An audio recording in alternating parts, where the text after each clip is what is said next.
रसघन मोहन मूर्ति ठाकुर श्री राधा वल्लभ लाल जी, अनंतानंत सखियों की प्राण सजीवन मूरी श्री लाडली जी एवं इन युगल स्वरूपों को हृदय में नित्य नवीन रूप से दुलार करने वाले श्री सद्गुरुदेव भगवान के श्री चरणों में दंडवत प्रणाम है। अपने जीवन को धन्य बनाने के लिए, अपने इस जीवन का, इस मनुष्य जीवन का लाभ पूर्ण रूपेण लेने के लिए भगवान की अतिशय करुणा से हमें ये सत्संग प्राप्त हो रहा है, जिसके प्रभाव से, जिसको धारण करने से, क्योंकि महापुरुषों की वाणी वे जागृत वाणी होती है, जगी हुई वाणी होती है,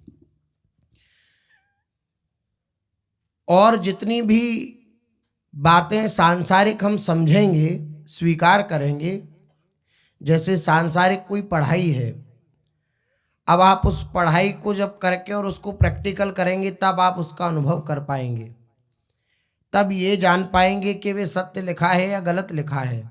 लेकिन संतों की वाणी केवल स्वीकार कर लेने से उसका प्रभाव दिखने लगता है, केवल स्वीकार करने से।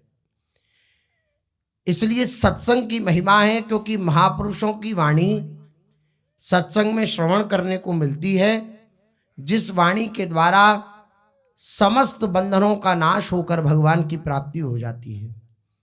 ऐसी ही विशेष चर्चा श्री जयदयाल गोयंतका जी महाराज, जिन्होंने साधकों के हृदय के प्रश्नों को लेकर भगवान से ध्यानावस्था में वार्तालाप करी, उसी विषय में अपने लोग चर्चा कर रहे हैं, जिसमें उन्होंने प्रश्न किया भगवान से कि आपकी प्राप्ति का ऐसा अचूक साधन आप बतलाइए कि जिससे आप बिना मिले ना रह सकें, आप मिल ही जाएं। तो कल अपने लोगों ने श्रवण किया, भगवान ने कहा ये साधन क्या है, ये साध्य वस्तु है। क्या? अनन्य भक्ति मुझ में, ये साध्य है, साधन नहीं है। जहाँ अनन्य भक्ति का प्राकट्य हुआ, अनन्य शरणागति हुई, अर्थात अनन्य प्रेम का प्रादुर्भाव हुआ। प्रेम, शरणागति, आश्रय, भरोसा ये पर्यायवाची हैं। पूर्ण भरोसा, पूर्ण प्रेम की जागृति, पूर्ण आश्रय, पूर्ण प्रेम, पूर्ण शरणागति, पूर्ण प्रेम, ये पर्यायवाची हैं प्रेम के ही। जहां पूर्ण शरणागति हुई वहां पूर्ण प्रेम हुआ। तो ये साध्य वस्तु है, साधन वस्तु नहीं है। साधन नहीं करना कि हम भरोसे का साधन कर रहे हैं, साधन के द्वारा हम भगवान की प्राप्ति करेंगे, नहीं। भरोसा ही साध्य है। भरोसो दृढ़ इन चरणन केरो, बस ये भरोसा, यही अनन्य भक्ति है। भगवान के ऊपर पूर्ण निर्भरता, पूर्ण निर्भर। जैसे एक बालक अपने माता पिता के निर्भर रहता है, वह ना अपना अच्छा जानता है ना बुरा जानता है, ना ये जानता है मुझे कहाँ जाना चाहिए, ना ये जानता है मुझे कहाँ नहीं जाना चाहिए। वो किसी भी प्रकार की बात को नहीं जानता है। वे केवल और केवल अपने माता पिता पर निर्भर रहता है, आश्रित रहता है।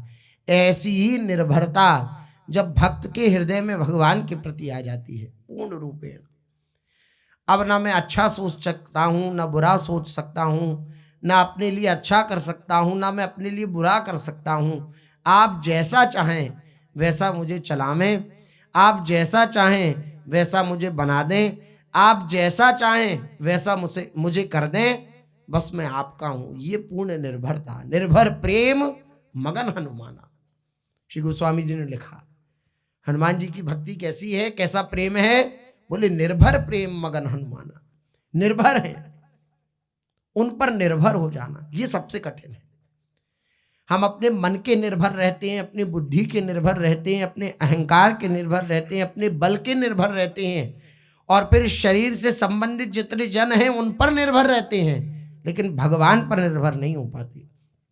इसलिए चोट मिलती है, यहाँ से प्रतिकूलता मिलती है संसार की तरफ से, ताकि हम भगवान के निर्भर हो पाए। उस प्रतिकूलता के समय सत्संग मिलना आवश्यक है। सत्संग मिल जाए तो हम भगवान के निर्भर हो सकते हैं, वरना उस प्रतिकूलता में कई बार मार्ग भटककर हम विपरीत मार्ग को स्वीकार कर लेते हैं। केवल और केवल महापुरुषों के वचनों का आश्रय, उसके प्रभाव से ये निर्भरता हमारे हृदय में आवेगी।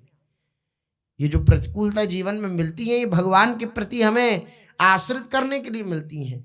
इसको कभी ये ना समझें कि हम भगवान के इतने भक्त हैं, इतनी पूजा करते हैं, इतनी उपासना करते हैं, हमारे जीवन में क्यों कष्ट आ रहा है। हमारे जीवन की जो कमियां हैं ना, उन कमियों को नष्ट करके, और ये जो विपरीत भावना है, ये जो प्रतिकूलता है, पूर्ण रूपेण से हमें भगवान के निर्भर बना देगी। इसलिए ये प्रतिकूलताएं हमारे जीवन में आ रही हैं। कभी विपरीत भावना न होने पाए हृदय में। शरणागति का एक लक्षण है विपरीत भावना का त्याग।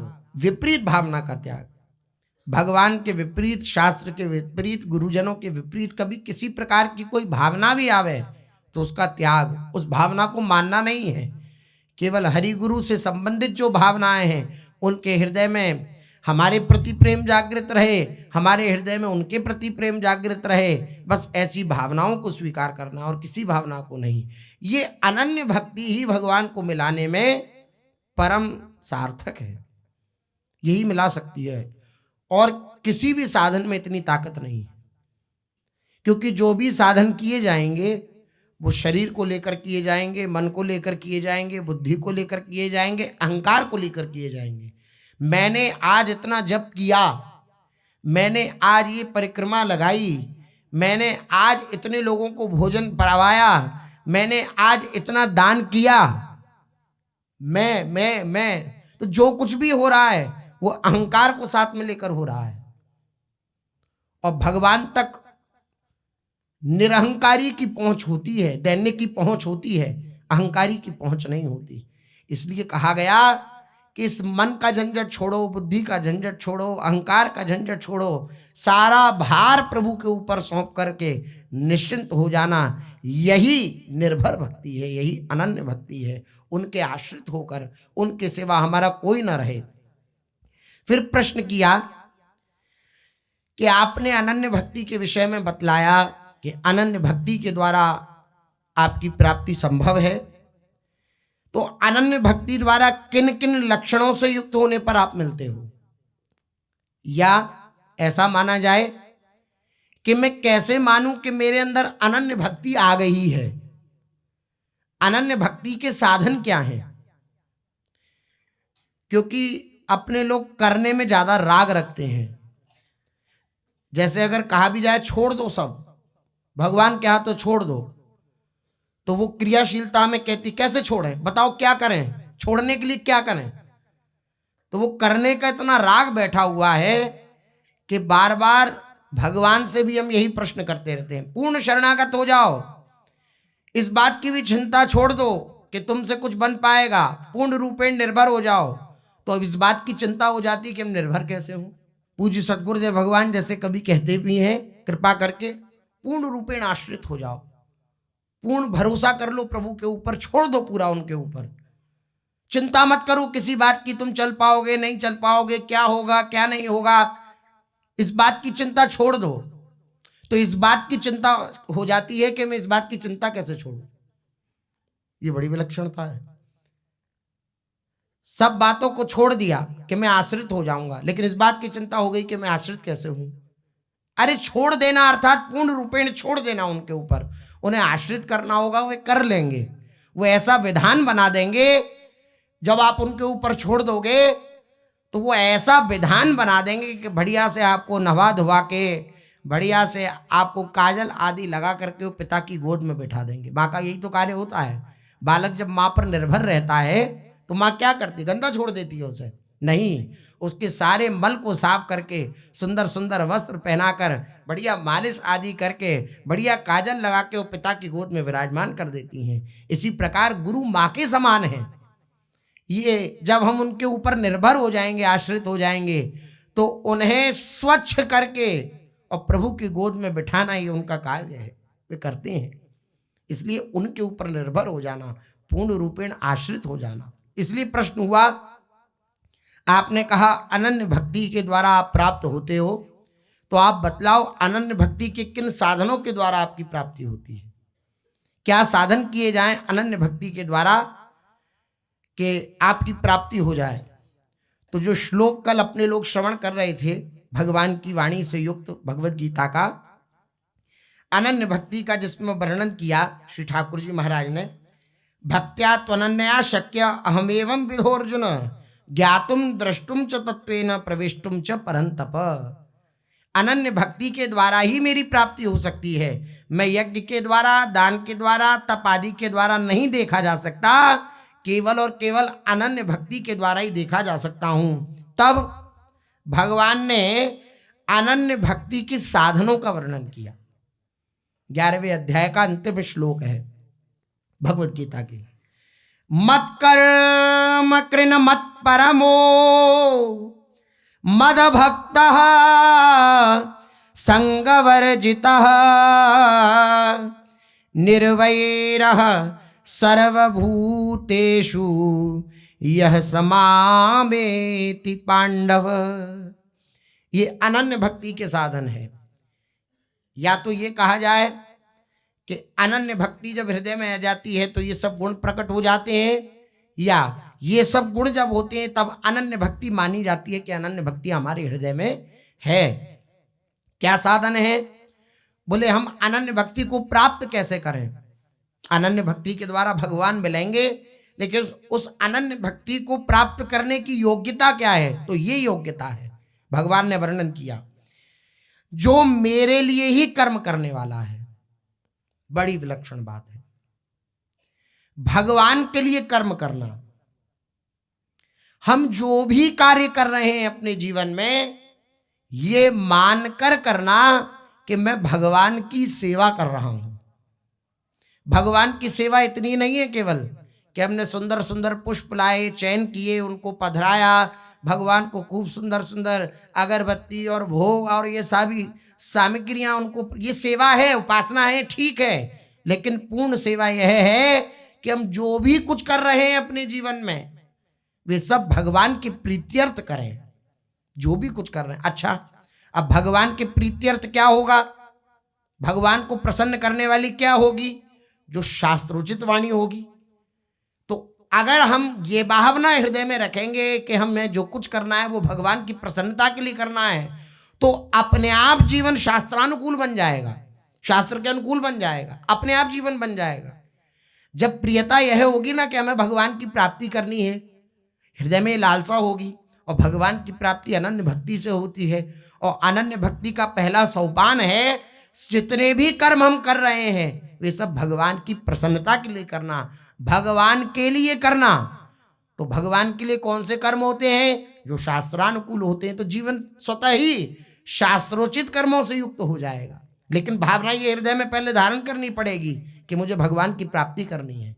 बिना भगवत प्राप्ति लक्ष्य किए आप 1 दिन, 2 दिन, 3 दिन, 1 हफ्ता, 2 हफ्ता, 1 महीना, 1 साल संभाल सकते हैं अपने आप को, लेकिन आजीवन नहीं संभाल सकते। तीव्र लालसा जब भगवान की प्राप्ति की होती है तो जरा सी भी कमी खलती है अपने हृदय में, तो उपासक फिर रुदन करता है, भगवान से प्रार्थना करता है, लेकिन संतोष धारण नहीं करता है। ये तीव्र लालसा का प्रभाव होता है। भगवान ने कहा जो मेरे लिए ही कर्म करने वाला है, मेरे लिए ही कर्म करता है, मत कर्म कृत। जो जप है, जो कीर्तन है, जो ध्यान है, जो सत्संग है, जो स्वाध्याय है, ये जितने भी भगवत संबंधी कर्मों को और वर्ण, आश्रम, देश, काल, परिस्थिति आदि के अनुसार प्राप्त लौकिक कर्मों को, दोनों ही कर्मों की बात आ गई। भगवत संबंधी कर्मों को हम जप कर रहे हैं, हम साधन कर रहे हैं, हम स्वाध्याय कर रहे हैं, शास्त्रों का अध्ययन कर रहे हैं, ये भगवत संबंधी जितने भी कृत्य हैं, या वर्ण, आश्रम, देश, काल, परिस्थिति आदि के अनुसार प्राप्त जो लौकिक कर्म हम कर रहे हैं, दोनों ही कर्म, पारमार्थिक कर्म और लौकिक कर्म, इन कर्मों को केवल मेरे लिए ही करता है, मेरी प्रसन्नता के लिए करता है, तो उसे कहते हैं मत कर्म कृत। वही मत कर्म कृत इस गुण से युक्त है। वास्तव में देखा जाए तो कर्म के पारमार्थिक और लौकिक ये दो बाह्य रूप होते हैं, पर भीतर में सब कर्म केवल भगवान के लिए ही करने, ऐसा एक ही भाव रहता है। जो इस पद्धति से चलता है वो चाहे लौकिक कर्म कर रहा हो और चाहे भागवतिक कर्म कर रहा हो। अब सेवा उपासना ये सब कर रहा है, सेवा भगवान की, और अंदर से ये भावना दृढ़ नहीं है कि हम भगवान की प्रसन्नता के लिए कर रहे हैं, तो पूर्ण सेवा नहीं है। इसलिए गुरुजन कहते हैं चिंतन युक्त होकर सेवा करना। तो बाहरी क्रिया में अलग अलग प्रतीत हो सकता है कि लौकिक कर्म किए जा रहे हैं, व्यवहार से युक्त कर्म किए जा रहे हैं, या एक चंवर ढोरा रहा है, ये भगवत संबंधी कर्म हो गया। दोनों ही कर्म देखने में विपरीत मालूम पड़ सकते हैं, लेकिन अंतर के चिंतन से एक ही है। क्यों? क्योंकि दोनों का उद्देश्य एक है। क्या? भगवत प्रसन्नता। एक उपासक व्यवहार संबंधित क्रियाओं को कर रहा है, व्यवहार संबंधित सेवा कार्यों को कर रहा है, अंतर से उद्देश्य उसका यह है भगवत संबंध, भगवत प्रियता, भगवत प्रसन्नता, तो वो भगवत संबंधी कार्य माना जाएगा। और एक प्रकट में भगवत संबंधी कार्य कर रहा है और उसके हृदय में भी है भगवत प्रसन्नता, तो वह भी भगवत संबंधी कार्य माना जाएगा। मुख्य क्या है? अंतर का उद्देश्य। हम घर परिवार का खूब लालन पोषण कर रहे हैं, कमाकर उन्हें खवा रहे हैं, तो हम ये माने कि भगवत इच्छा से हो रहा है और मैं भगवान की प्रसन्नता के लिए कर रहा हूं, क्योंकि जितने भी मेरे को सेवा करने के लिए जन मिले हैं ये भगवान की कृपा से मिले हैं, भगवान के प्रसादित स्वरूप मिले हैं, इनकी सेवा करना मेरा कर्तव्य है। तो इस भावना को दृढ़ करके मैं उनके आश्रित होकर उनके लिए अपना कर्म कर रहा हूं, अपना व्यवहार कर रहा हूं, मेरे लिए नहीं कर रहा। मेरे को जो सेवा मिली है केवल मैं उसके लिए, भगवान की प्रसन्नता के लिए कार्य कर रहा हूं। तो वे क्या हो गया? मत कर्म कृत। जो भगवान ने कहा कि अनन्य भक्ति का ये साधन है, मेरे लिए जो कर्म करता है। अन्यथा इस बात में हमें भ्रम हो सकता है कि मेरे लिए कर्म करना, भगवान ने जो ये बात कही तो इसका अर्थ तो यही है कि भगवान के आगे चवरण डुराते रहना, भगवान को भोग पवाते रहना, भगवान की दिव्य श्रृंगार सेवा करते रहना, भगवान के आगे कीर्तन करते रहना, केवल इतना ही क्या भगवत संबंधी कर्म है? नहीं, व्यावहारिक कर्म भी जो हो रहा है, व्यवहार में भी जो हम कर्म कर रहे हैं, वे भगवान की प्रसन्नता के लिए करने लग जाएं तो वह भी हमारी भक्ति बन जाएगी, वे भी हमारी भक्ति बन जाएगी। कर्तव्य से च्युत नहीं करता भगवत मार्ग, कर्तव्य से हटाता नहीं है भगवत मार्ग, बल्कि कर्तव्य कर्म को भक्ति बना देता है। ये भगवत मार्ग का प्रभाव है, ये इस भगवत वाणी का प्रभाव है। इसलिए कहा कि सब कर्म केवल भगवान के लिए करने, ऐसा एक ही भाव रहता है दोनों ही परिस्थिति में, चाहे वो व्यवहारिक कर्म करे चाहे वो पारमार्थिक कर्म करे। तात्पर्य यह हुआ कि भक्त शरीर, इंद्रियां, मन, बुद्धि से जो कुछ भी कर्म करता है वे सब केवल और केवल भगवान के लिए करता है। ये गोस्वामी जी ने इसी बात को कहा, कर से कर्म करहु विधि नाना, मन राखेऊ जहाँ कृपा निधाना, मन राखेऊ जहाँ कृपा निधाना। कर से तो हमारे कर्म हो रहे हैं व्यावहारिक, विविध प्रकार के कर्म हो रहे हैं, विविध प्रकार के कर्मों में सब कर्म आ गए, लेकिन हमारा मन कहाँ है? प्रभु के चरणों। ये कर्म योग है, इसे कहते हैं कर्म योग। यह है कर्म करने की सच्ची पद्धति। अब हम कर्म तो करते हैं लेकिन इस बात पर सावधान नहीं रह पाते कि हमें भगवत चिंतन, भगवत प्रसन्नता से युक्त होकर के कर्म करना है, चाहे मैं भागवतिक हो या पारमार्थिक। भागवतिक कार्य करते हुए भी अगर चिंतन भगवत संबंधी नहीं है तो बात नहीं बनी। हाँ, शरीर पवित्र हो रहा है, भगवत संबंधी कार्य हो रहे हैं, लेकिन मन पवित्र चिंतन से होगा, भगवत चिंतन से। इसलिए गुरुजनों की आज्ञा रही, भगवान का चिंतन करते हुए अपने कर्मों को करो, अपनी सेवा कार्य को करो।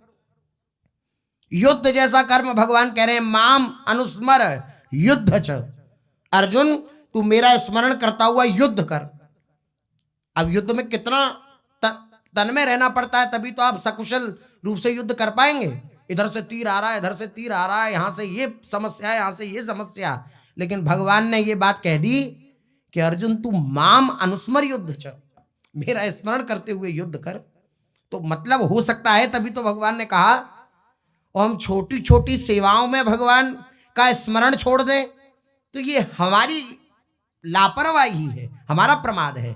अन्यथा युद्ध जैसे कर्म को जब भगवत चिंतन से युक्त होकर किया जा सकता है तो युद्ध तो नहीं करना पड़ रहा अपने को, युद्ध तो नहीं कर रहे।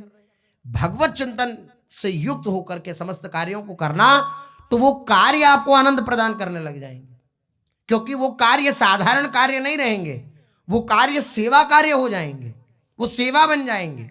आहा, कारण कि उसके पास शरीर मन बुद्धि इंद्रियां योग्यता करने की सामर्थ्य, शरीर मन बुद्धि इंद्रियां योग्यता करने की सामर्थ्य, समझ, ये जो कुछ भी है वे सब की सब भगवान की ही दी हुई है और भगवान की ही है, तथा वे स्वयं भी भगवान का ही है। वह तो केवल भगवान की प्रसन्नता के लिए भगवान की आज्ञा के अनुसार भगवान की दी हुई शक्ति से निमित्त मात्र बनकर कार्य करता है। यही उसका मत कर्म कृत होना है। मत कर्म कृत होना क्या है? मत कर्म कृत अर्थात जो मेरे लिए ही कर्म करने वाला है, मेरे लिए अर्थात जो निमित्त बन गया है, उसकी स्वयं की इच्छा कुछ नहीं है, स्वयं की योग्यता कुछ नहीं है, स्वयं की बुद्धि कुछ नहीं है, स्वयं का मन नहीं है, वो भगवत आज्ञा के अनुसार भगवान की प्रसन्नता के लिए कर्म करता है, केवल निमित्त बन गया है। भगवान गीता में कह रहे हैं अर्जुन से, तू युद्ध मत कर, तू निमित्त बन जा। ये सब मारे हुए हैं, पहले से सब मरे हुए हैं, तू केवल निमित्त बन जा। बस ये निमित्त बनना ही मत कर्म कृत है। आहा, बड़ी सुंदर बात। अनन्य भक्ति, अनन्य भक्ति का क्या साधन, क्या लक्षण? बोले अनन्य भक्ति जिसके हृदय में आ जाती है, जो या अनन्य भक्ति को अपने हृदय में लाना चाहता है, उसको ये योग्यता क्या, अपने कर्मों को भगवान के लिए करना प्रारंभ कर दें। अपने कर्मों को हम भगवान की प्रसन्नता के लिए करना प्रारंभ कर दें। अगली बात भगवान कह रहे हैं मत परमः, मत कर्मकृत, मत परमः और मद भक्तः, ये तीन बात। और दो बात, संग वर्जितः सर्वभूतेषु निर्वैरः, ये दो बात, ये पांच बातें इस श्लोक में भगवान ने कही। इन पांचों को साधन पंचक कहते हैं। इन पांच बातों को साधन पंचक कहते हैं। इन पांचों बातों के दो विभाग हैं, भगवान के साथ घनिष्ठता, भगवान के साथ घनिष्ठता। तो इन पहले विभाग में भगवान के साथ घनिष्ठता, इसमें तीन बातें आई, मत कर्मकृत, मत परमः और मद भक्तः, ये भगवान के साथ घनिष्ठता।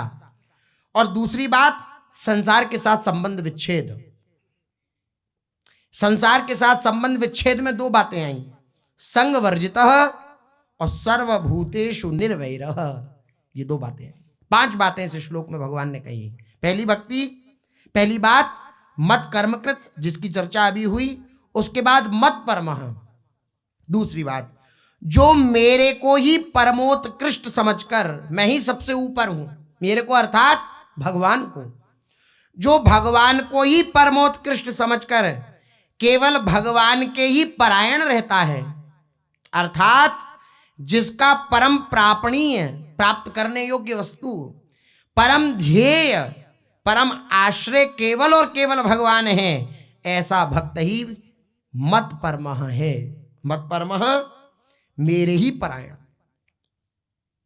उनके प्रति पूर्ण आश्रित, परम प्रापणीय, परम ध्येय, परम आश्रय केवल जो भगवान को मानता है, वही है मत परमः। और तीसरी बात मद भक्तः, जो केवल मेरा ही भक्त है, विषयों का भक्त नहीं है, अपने मन का भक्त नहीं है, अपनी बुद्धि का भक्त नहीं है, अपने संबंधियों का भक्त नहीं है, केवल मेरा ही भक्त है,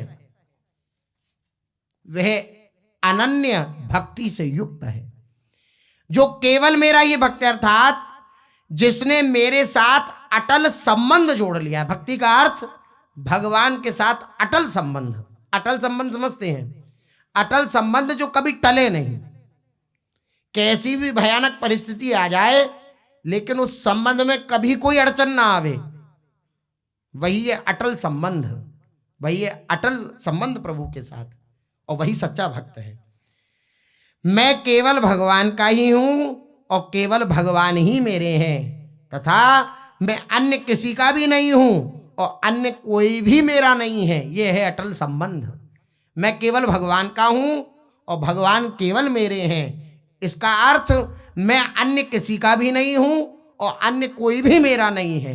यह है अटल संबंध। इसलिए बड़े बड़े महापुरुषों ने सार की बात कही। मैं श्री जी का हूं, इस बात को हृदय में बिठा लो, सब काम हो जाएगा। मैं लाडली जी का हूं, इस बात को हृदय में बिठा लो, सब कार्य हो जाएगा, सब बात बन जाएगी। ये बैठ गया तो फिर भजन करना नहीं पड़ेगा, भजन स्वतः स्फुरित होगा।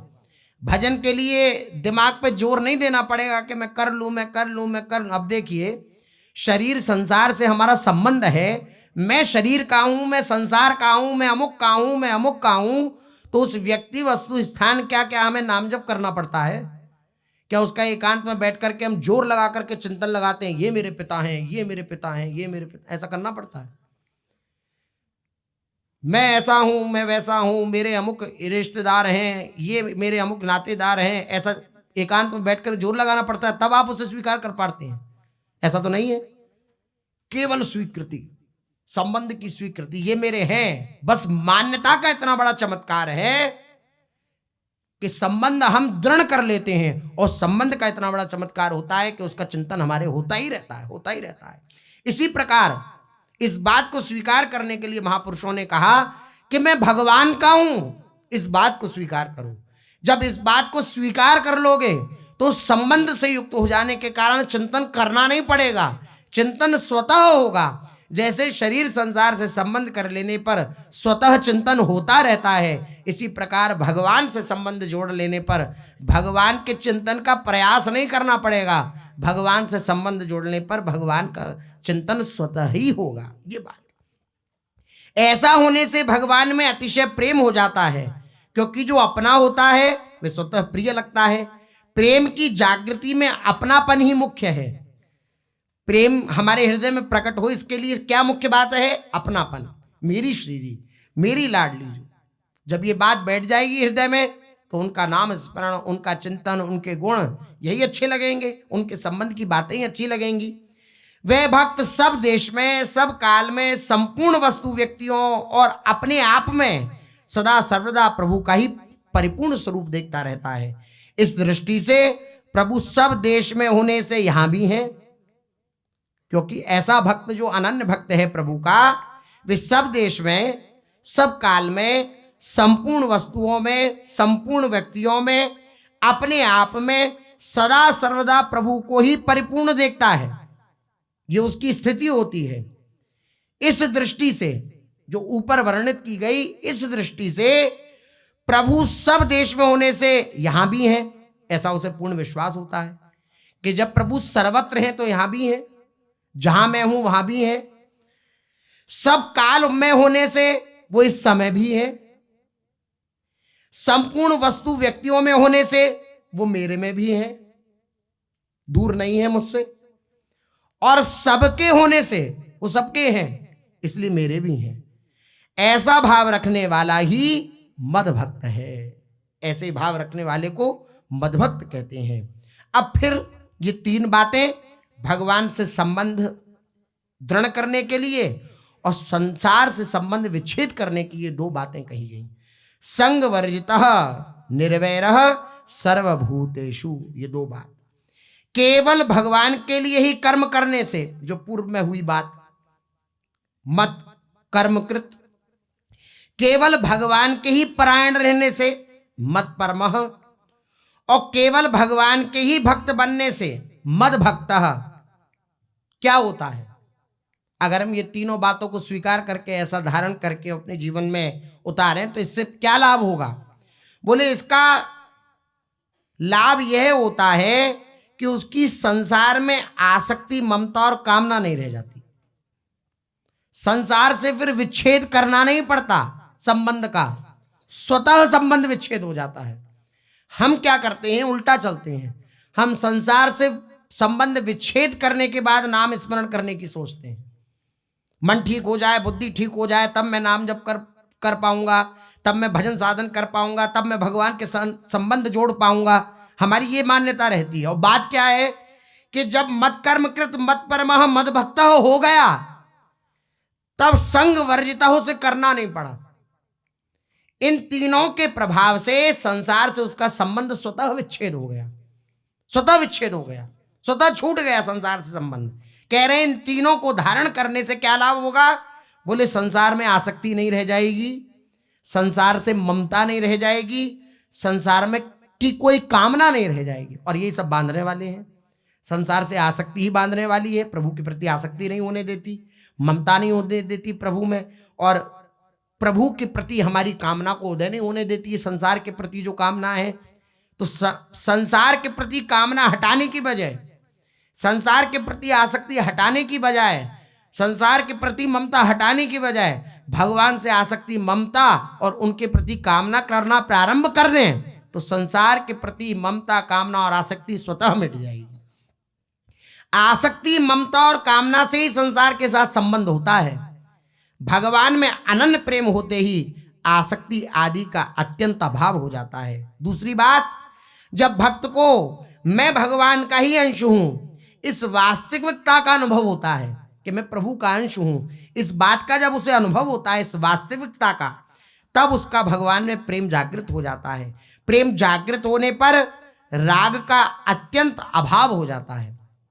राग का अत्यंत अभाव होने से और सर्वत्र भगवत भाव होने से उसके शरीर के साथ कोई कितना भी दुर्व्यवहार करे, उसको मारे पीटे, उसका अनिष्ट करे, तो भी उसके हृदय में अनिष्ट करने वाले के प्रति किंचन मात्र भी वैर भाव उत्पन्न नहीं होता। तो जो पांचवी बात है वो स्वतः बन गई। जब ऊपर की स्थिति आई कि मैं प्रभु का अंश हूं, प्रभु का हूं, तो ये ममता, आसक्ति और कामना प्रभु से जुड़ गई, संसार से हट गई। जब मैं प्रभु का अंश हूं तो कोई उसको मारे पीटे, कोई दुर्व्यवहार करे, कोई उसका अनिष्ट करना चाहे, उसके हृदय को हानि पहुंचाना चाहे, लेकिन उसके हृदय में उस व्यक्ति वस्तु स्थान के प्रति किंचन मात्र भी वैर भाव नहीं आता। वह उसमें भगवान की मर्जी देखता है, भगवान की कृपा देखता है। ऐसे भक्त को भगवान ने कहा निर्वैरः सर्वभूतेषु। ये पांचवी बात कहने का तात्पर्य। जब शुरू की तीन बात को हम धारण करेंगे तो बाकी सारी की सारी स्थिति अपने आप आ जाएगी।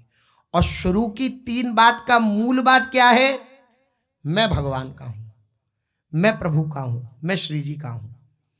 मैं श्री जी का हूं तो मेरे द्वारा जो भी कर्म होंगे मैं अपने प्रभु की प्रसन्नता के लिए करूंगा। ये धारण करना पड़ेगा। और कोई भी स्थिति आए या ना आए इस पर दृष्टि न देकर केवल ये जो भगवान के साथ घनिष्ठता है इसको धारण करना है। भगवान के साथ घनिष्ठता में केवल भगवान के लिए कर्म करना, केवल भगवान के ही परायण होना और केवल भगवान का ही भक्त बनना। ये तीन बातें भगवान की घनिष्ठता में है। फिर जो दो बातें हैं जो संसार से संबंध विच्छेद के लिए, वो स्वतः आ जाएंगी।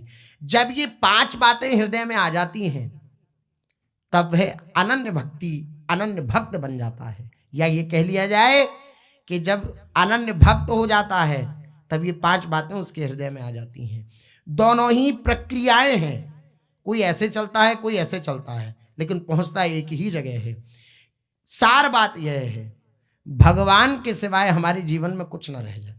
सार बात यही है। चलते हैं, श्री चैतन्य महाप्रभु जी का चरित्र अपने लोग कथन श्रवण कर रहे हैं, जिसमें अपने लोगों ने श्रवण किया कि श्री महाप्रभु जी श्री साक्षी गोपाल जी के दर्शन के निमित्त विद्यानगर में पधारे हैं।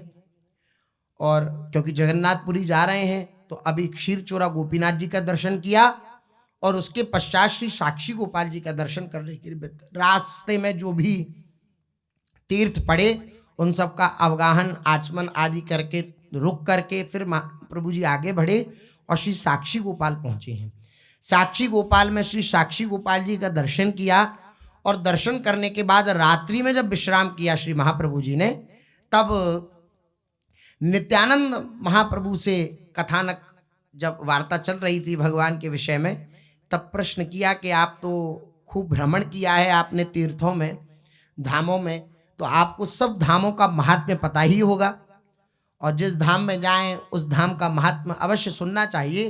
तो नित्यानंद जी से प्रार्थना करी कि आप हमें श्री साक्षी गोपाल जी का महात्म्य सुनाइए, कैसे ये साक्षी, किनकी साक्षी इन्होंने दी जिससे ये साक्षी गोपाल कहलाई। श्री नित्यानंद महाप्रभु ने कहना प्रारंभ किया कि विद्यानगर में एक कुलीन ब्राह्मण रहते थे, वृद्ध हो चुके थे, धन धान्य से संपन्न थे, बड़े बड़े पुत्र थे, वो उनका व्यापार संभालते थे। उनके हृदय में ये बात आई कि मैं तीर्थों का भ्रमण करूं, तीर्थों का दर्शन करूं, धाम का दर्शन करूं, और पूरे जो जितने भी भारतवर्ष के तीर्थ उन सब का भ्रमण करूं। किसके साथ जाऊं? पुत्र आदि तो जा नहीं सकते, वे सब गृह का कार्य संभाल रहे हैं। तो एक गरीब ब्राह्मण का लड़का जिसके माता पिता आदि कोई नहीं थे, वे उनके निकट रहता था।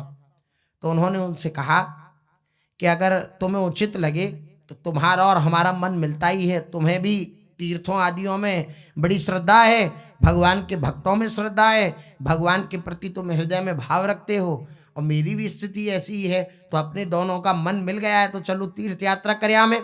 उसने हमें भरी। ठीक, खूब जगह जगह तीर्थों का दर्शन करते हुए ब्रज 84 कोस मंडल में वे पहुंचे, और यहाँ के 12 वनों का दर्शन मिल करके दोनों ने किया, और फिर वृंदावन के लिए वह आई। 12 वनों का दर्शन करते हुए उसके अंतर्गत ही वृंदावन में वह आई, और वृंदावन में आकर के वे विश्राम कर रहे हैं। विश्राम करते समय उस वृद्ध ब्राह्मण को ऐसा लगा कि इस बालक ने मेरी अत्यंत सेवा करी है, क्या दूं इसको। तो बड़ी प्रसन्नता पूर्वक उसके हृदय में एक बात आई कि मैं इसको ये वस्तु दूं तो ये बड़ा प्रसन्न हो जाएगा।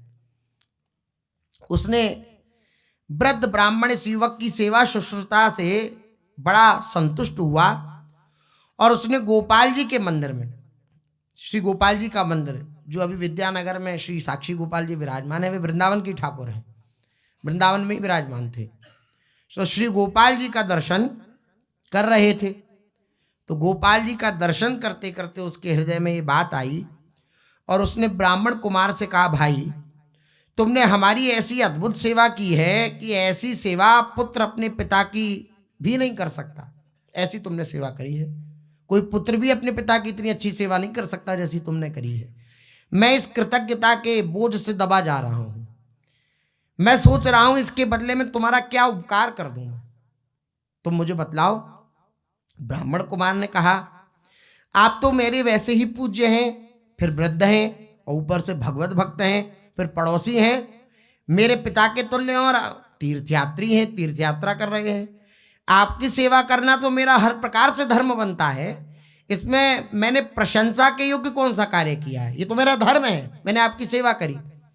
यह तो मैंने अपने मनुष्योचित कर्तव्य का पालन किया है, मनुष्य का कर्तव्य है ये अगर कर्म करने में व्रत है कोई तो उसकी सेवा करने में कोई हानि नहीं, व्रत की सेवा करने में कोई हानि नहीं। मैंने किसी इच्छा से आपकी सेवा नहीं करी है, इसलिए इसका बदला चुकाने की आपको कोई जरूरत नहीं, आप किसी प्रकार से कोई बदला मत चुकाइए इसका। वृद्ध ब्राह्मण ने कहा, तुम तो नहीं चाहते कि कोई बदला हो, लेकिन मेरा तो कर्तव्य बनता है कि मैं कुछ प्रदान करूं तुम्हें। जब तक मैं तुम्हारे इस महान उपकार का कुछ थोड़ा सा प्रत्युपकार नहीं कर दूंगा, तब तक मेरे हृदय को चैन नहीं पड़ेगा, शांति नहीं मिलेगी मुझे। मेरी इच्छा है कि मैं अपनी पुत्री का विवाह तुम्हारे साथ कर दूं। तो आश्चर्य हुआ उस गरीब ब्राह्मण बालक को कि ना मेरा माता पिता का पता, ना कुछ पता, ये कैसे संभव है। आश्चर्य प्रकट करते हुए उस युवक ने कहा, ये आप कैसी बात कर रहे हैं? कहाँ आप इतने भारी कुलीन धनी मानी बड़े परिवार वाले गृहस्थ, कहाँ मैं माता पिताहीन, कहाँ मैं अकुलीन, कहाँ मैं अनाथ, मेरा आपका संबंध कैसा? संबंध तो सदा समानशील गुण वाले पुरुषों के साथ होता है। उसने मना किया।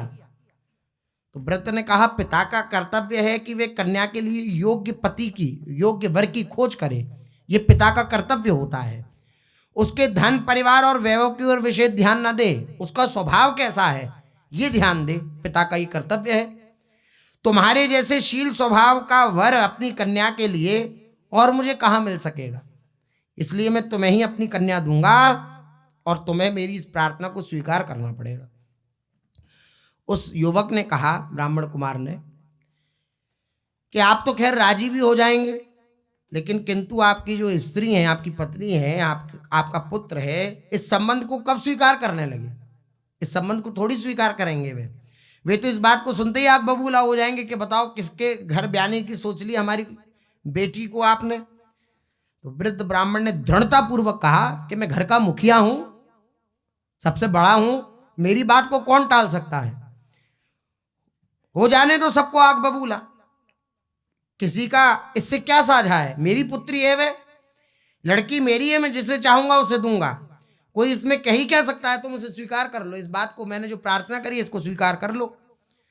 तो युवक ने कहा, मुझे स्वीकार करने में कोई आपत्ति नहीं है, मैं तो स्वीकार कर लूंगा, किंतु आप घर जाकर यहाँ की सब बातें भूल जाएंगे, मुझे पता है। भूल जाओगे कि आपने ब्याह की हमारे साथ रजामंदी करी थी, भूल जाओगे। स्त्री पुत्र परिवार वालों के आग्रह के सामने आपको हारना पड़ेगा, आप भूल जाओगे, वहां आपकी कुछ भी ना चल सकेगी। जैसे बूढ़े बैल की कोई नहीं सुनता, अर्थात उसको सत्कार नहीं प्रदान करता, ऐसे वृद्धों को कोई सत्कार प्रदान नहीं करता, कोई बातें नहीं सुनता है। वृद्ध ब्राह्मण ने जोश में आकर के कहा, अरे साक्षात गोपाल भगवान सामने हैं, श्री गोपाल जी, तेरे को अगर मेरी बात पर विश्वास नहीं है तो मैंने साक्षी करके कहता हूं, इनके सामने कहता हूं, इनके सामने प्रतिज्ञा लेता हूं, ये साक्षी हैं, ये देख रहे हैं, मैं तुम्हारे साथ अपनी पुत्री का विवाह अवश्य करूंगा, अवश्य करूंगा, अवश्य करूंगा, बस अब तो विश्वास करोगे ना? कुछ धीरे से ब्राह्मण कुमार ने कहा, अच्छी बात है, मां चलने पर सब पता लग जाए। इस प्रकार गोपाल के सामने पुत्री देने की प्रतिज्ञा करके वे वृद्ध ब्राह्मण थोड़े दिनों के बाद उस युवक के साथ फिर वापस अपने घर लौटा, विद्यानगर। वहां आवेश में आकर तो ब्राह्मण कन्यादान का वचन दे आया था वृंदावन में गोपाल जी के सामने, किंतु अपनी पत्री पुत्र आदि के सामने उसकी इस बात को कहने की हिम्मत ही नहीं पड़ी। एक दिन उसने एकांत में अपने पुत्र पर यह बात प्रकट करी। इस बात के सुनते ही संपूर्ण घर में द्वंद्व मच गया। डरते डरते उसने कहा जैसे तैसे अपने पुत्र से कि भाई, हम गए थे गोपाल जी के सामने, हमने प्रतिज्ञा कर ली है, उस ब्राह्मण कुमार को हमें अपनी पुत्री देनी है। डरते डरते उसने कहा। अब जैसे उसने कहा तो घर में द्वंद्व मच गया, लड़ाई झगड़ा। लड़का अपने आपे से बाहर आ गया, पत्नी उसकी अलग विष खाने के लिए तैयार हो गई, परिवार वाले मिलकर जाति से अलग करने की धमकी देने लगे उस वृद्ध को। देखो, इतना ही संबंध होता है बस। जो ज्यादा हम अपनापन अपनापन कहते हैं ना कि मेरे बेटा, मेरी बेटी और मेरे ये और मेरे वो, बस अपनी शान पर, अपनी जो समाज में योग्यता है उस पर आंच ना आ जाए, बस तब तक के ही संबंध होते हैं। ये जान लें कि इनके द्वारा हमारी हानि हो सकती है, तो वे ये नहीं देखेंगे कि हमारे पिता हैं, कि हमारी माता हैं, कि हमारी पत्नी है, कि हमारे पुत्र हैं, कुछ भी नहीं देखेंगे, वो उसको हानि ही पहुंचा देंगे। धमकी दे रहे हैं उस वृद्ध ब्राह्मण को जिसने सबको खड़ा किया, इस घर परिवार को, उसको कह रहे हैं कि हम तुम्हें जाति से अलग कर देंगे। वृद्ध ब्राह्मण किंग कर्तव्य विमूढ़ सा बन गया, उसे कुछ सूझता ही नहीं था ऐसी स्थिति में क्या किया जाए। अब वे उस युवक से आंखें मिलाने से डरता, जो ब्राह्मण कुमार थे, आंखें नहीं मिलाता। उस युवक ने कुछ काल तो प्रतीक्षा करी कि हो सकता है चर्चा चल रही हो घर में, फिर हमें बुलाया जाए। लेकिन जब बहुत समय बीत गया तो उसको लगा कि भाई कोई आओ भगत है ही नहीं है, कोई निमंत्रण ही नहीं, बुलाया ही नहीं गया है। तो वह गया और ये भाव हृदय में धारण करके अब जो होगी सो देखी जाएगी, मैं ही जाऊं और मैं ही उन्हें याद दिलाऊं, हो सकता है वृद्धावस्था में भूल गए हों। प्रतीक्षा करी कुछ समय, लेकिन स्वयं ही अपने वचनों के अनुसार कार्य करे वे ब्राह्मण इस भाव को हृदय में लेकर वे गए और हृदय में ये सोचते जा रहे हैं, संभव है बूढ़े बाबा अपने वचनों को भूल गए हों, इसलिए एक बार उन्हें स्मरण दिला देना चाहिए, फिर उसके अनुसार कार्य करना न करना उनके अधीन है। यह सोचकर वह युवक उन वृद्ध ब्राह्मण के यहाँ गया। उस युवक को देखते ही वृद्ध ब्राह्मण का चेहरा उतर गया। जैसे ही देखा उस युवक को तो उतर गया चेहरा कि ये और आ गया, पहले ही झंझट है। अच्छा, वह बालक जो था वे भगवत भक्त था। अगर उसको सही सही बता दिया जाता तो कहता कि आपसे तो हमने पहले ही कहा था, आपसे तो हमने पहले ही ये बात कही थी, आप ही नहीं माने, चलो जो हुआ सो हुआ। लेकिन उसने झूठ बोला। ब्राह्मण ने कह दिया कि मुझे तो कुछ ऐसी स्मृति है नहीं कि ऐसा कुछ हुआ भी है। ये बात अच्छी नहीं लगी। थोड़ी देर तक इधर उधर की बातें होने के अनंतर उस युवक ने कहा, बाबा याद है आपने वृंदावन में गोपाल जी के सामने मुझे कन्या देने का वचन किया था, याद है ना?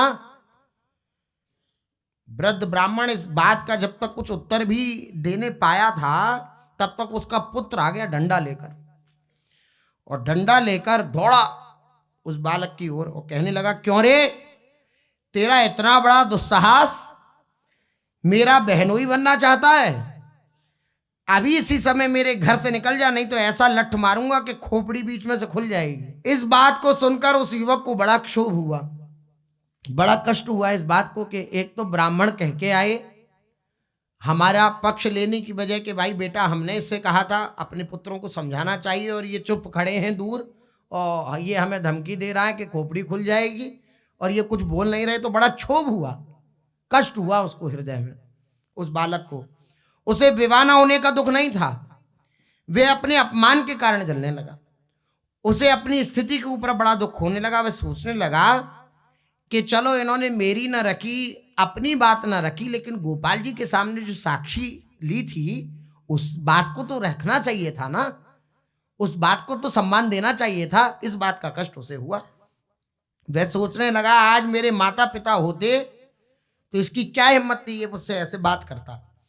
अच्छा, चाहे जो कुछ भी हो, इस अपमान का बदला मैं अवश्य लूंगा।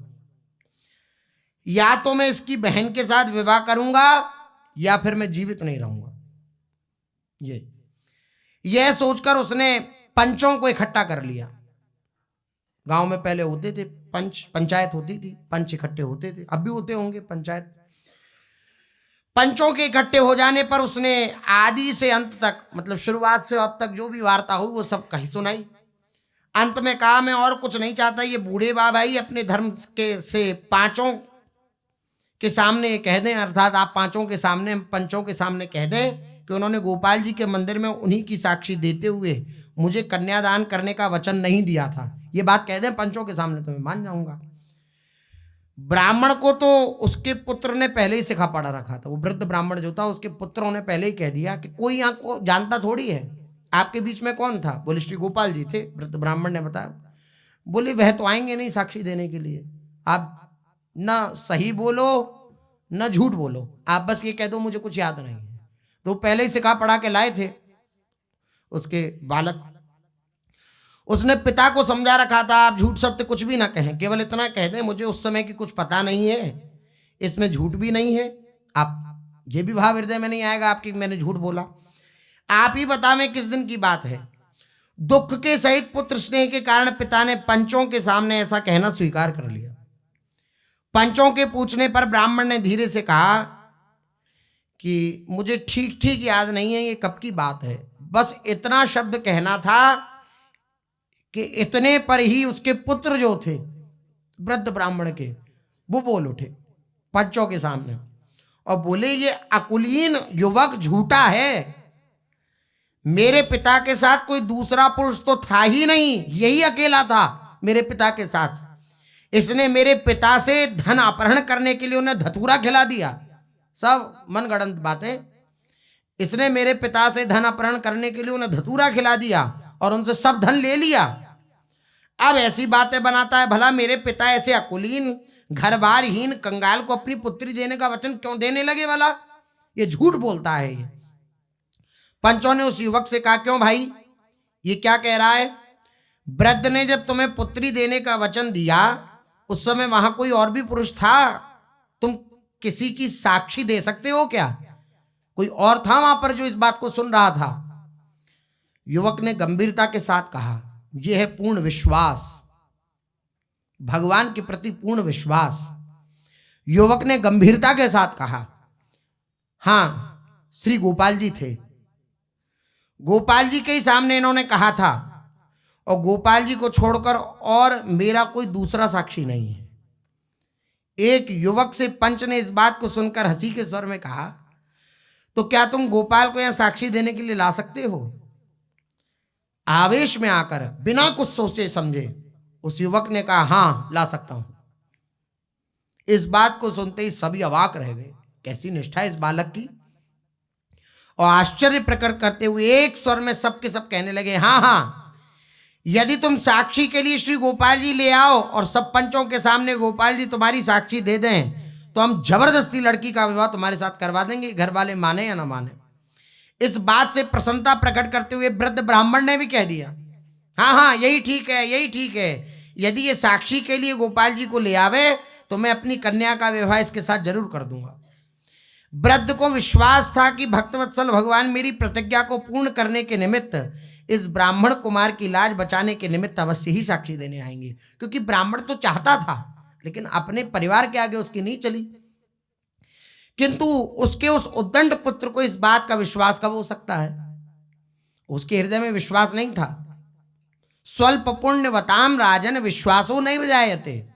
जिसके स्वल्प पुण्य होते हैं, जो पुण्यवान नहीं होता, जो अशास्त्रीय कर्म करने वाला होता है, झूठ चोरी हिंसा आदि कुकृत्यों को करने वाला होता है, उसके हृदय में भगवान के प्रति विश्वास जागृत नहीं होता। स्वल्प पुण्यवताम राजन विश्वासो न बजायते। अब उस उद्दंड पुत्र के हृदय में यह विश्वास नहीं था कि भाई भले ही कोई पाषाण की मूर्ति कोई चल के आवेगी, ऐसा कैसे हो सकता है। उसने सोचा ये अपने आप ही बहुत अच्छा उपाय निकल आया है, अपने आप ही पिंड छूट जाएगा इस बात से। ना तो प्रतिमा साक्षी देने के लिए यहां आवेगी और ना मुझे अपनी बहन का विवाह इसके साथ करना होगा। यह सोचकर वह भी उठा और वह भी पंचों की सभा में, उस संपूर्ण सभा में उठ करके आवेश में बोला, यह बात मुझे भी मंजूर है। यदि गोपाल जी आकर सबके सामने इस बात की साक्षी दे दें तो मैं अपनी बहन का विवाह इसके साथ कर दूंगा। उसको विश्वास ही नहीं था, उसने तो बस इस बात के लिए कि चलो भला टलेगी। वो विश्वासी युवक सभी पंचों से इस बात पर हस्ताक्षर करा लिए उसने कि फिर दोबारा धोखा नहीं हो जाए कहीं, तथा पुत्र सहित उस वृद्ध ब्राह्मण के भी हस्ताक्षर ले लिए। वृद्ध ब्राह्मण के भी हस्ताक्षर लिए और उस पुत्र जिसने कहा उसके भी हस्ताक्षर ले लिए, और ये बात कह के आ गया कि गोपाल जी जरूर साक्षी दे आएंगे, तो हम अवश्य इनका विवाह करेंगे, इस बात पर हस्ताक्षर।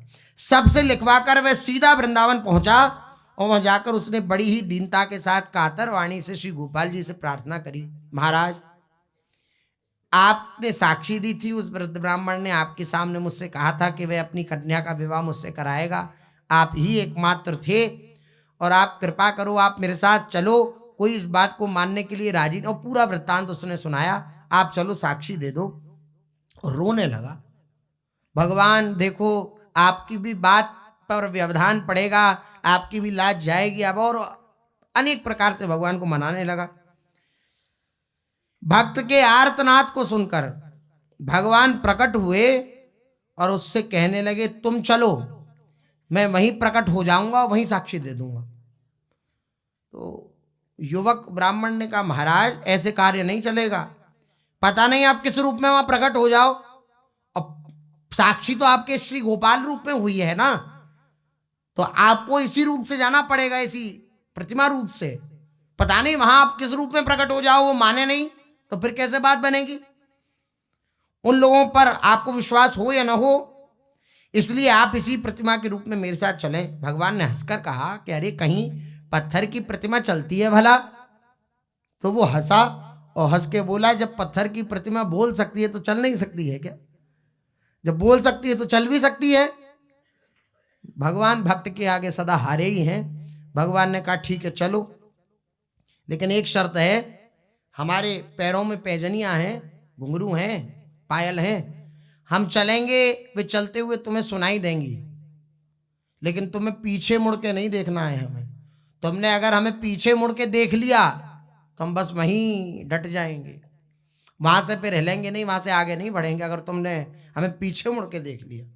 राजी हो गया, हाँ कोई बात नहीं, मुझे पता लगता रहेगा ना, आपकी पैंजनी बजेगी तो कि आ रहे हैं ठाकुर जी महाराज। तो बिल्कुल बिल्कुल मैं स्वीकार करता हूं इस बात को। और भगवान भक्त के साथ हो लिए श्री गोपाल जी महाराज। अब शेष आगे क्या हुआ, गोपाल जी ने कैसे साक्षी दी, सुशेष चर्चा आगे। श्री राधा वल्लभ